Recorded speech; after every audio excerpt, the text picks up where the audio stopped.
Hello everybody, welcome to the Lost Mine. Today we're going to be doing our very first post-rotation deck profile. So it's me, Landen, and today we're going over what I've affectionately coined Ancient Box. So idea of this deck is we're going to be playing a bunch of the new Ancient cards from the new set coming out in April for EUIC. That is when rotation's happening as well, so some old cards we were used to seeing are going to be gone, but the idea here is we're just going to power up a bunch of chunky dudes, and we're going to attack with them and hope they don't die. So first off here, we've got 2 copies of the new Koraidon EX. So this guy's got an attack, Vengeful Hammer, 20 plus 10 for each damage counter on it. And its second attack, Kaiser Tackle, for fire, fighting, does 280, and it does 60 damage to itself. So it kind of synergizes with the first attack a bit, whereas you're doing a whole bunch of damage to them, and then you're able to kind of retaliate with the damage that hits you back with if they're two-shotting. So you've kind of got a nice low-maintenance retaliation attack and a really low-cost 280 on a basic, which is pretty strong. And keep in mind with all of these Pokemon, we have the Ancient Booster Capsule. So we see the 230 on Koraidon is actually a kind of a fake 290 and then kind of a 260 with the Kaiser Tackle damage to itself, or that'd be 230 back with the capsule. But yeah, just a really efficient attacker. It's going to kind of be part of our toolbox. We've got kind of 2 of our 2 main attackers. Our next one's going to be Gouging Fire, another 230 hit pointer from the new set. For 3 energy, we're going to be doing Explosive Fire, which is 260, and then it's kind of different than can't attack next turn effects of the past. You can't use Explosive Fire until it leaves the active spot.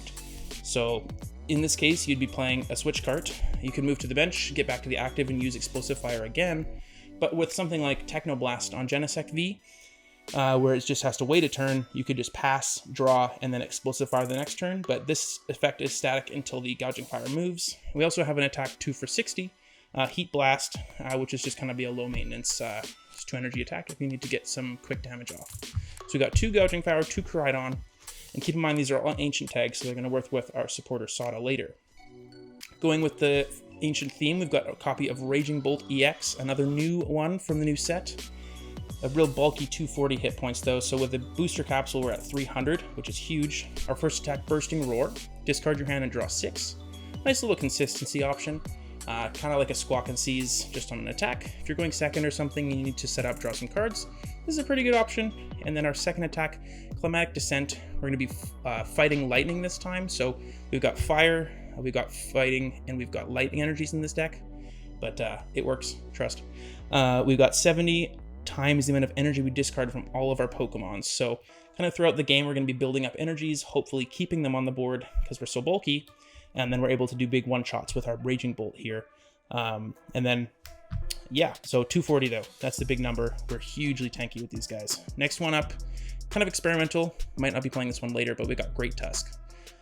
2 fighting colorless, we do 30 with Lunge Out, and an Angry Charge. It's going to synergize with a later card. 80 plus 80 if any of your bench Pokemon have damage counters. So 140 hit points, 200 with a booster capsule. We're doing 160 for 3, which we can power up not too hard with a combination of Sada and Energy Switch, which we'll see later.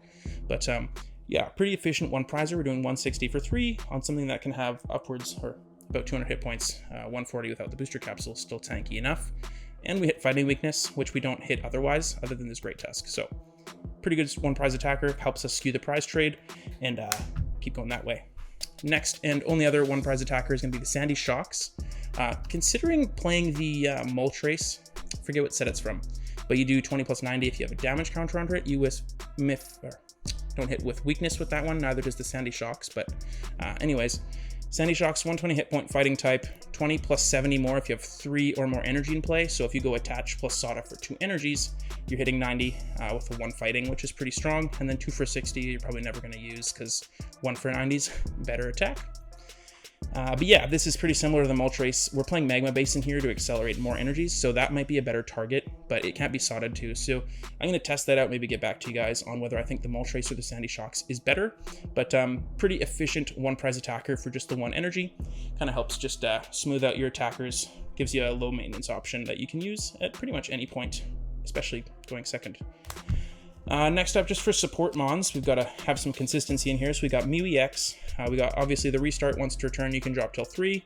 Free retreat really helps with resetting Gouging Fire and just kind of setting up your bench Pokemon with Magma Basin.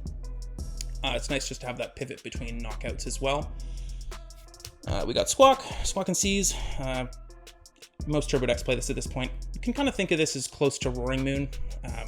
Just the kind of the way it plays. You're playing Sodas, Earthen Vessels, that kind of thing. Motivates decent attack. We got Lumineous Sign on the Lumineon V, gonna help us find our Sodas. And then Radiant Grandeur, we're playing a lot of different basic energy types. So this really helps enable the Soda, which we are happen to be playing 4 of. This deck's kind of like a welder deck, even like back in the day we're playing Pokegears.